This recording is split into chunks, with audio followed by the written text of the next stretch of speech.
I started the podcast. I'd wanted to do it for so long, and I had resonated with podcasts. It's kind of what set me on my journey, was like the minimalist podcast. I talk about it all the time.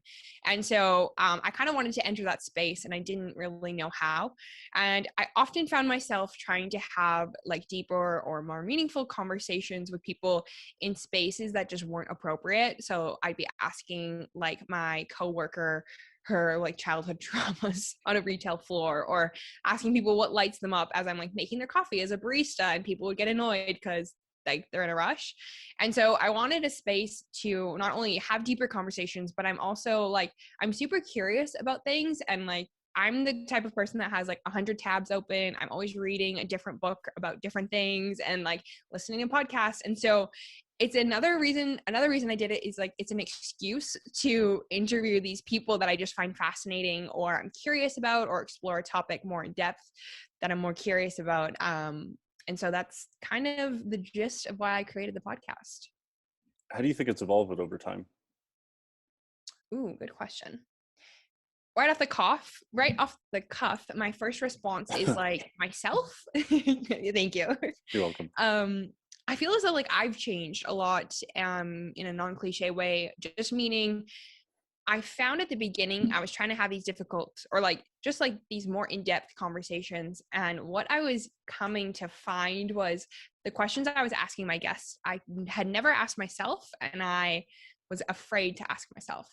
So through, I think a huge part of that was like just life and external things that were happening at the time too.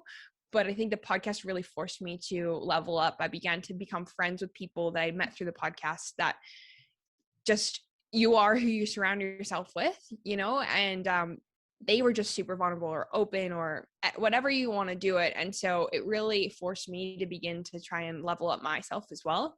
And I think as well, how has it evolved? I think I'm getting more clear on the things that really light me up and the topics that I'm more passionate about speaking about. If that kind of answered your Yeah, question. of course. What would those be?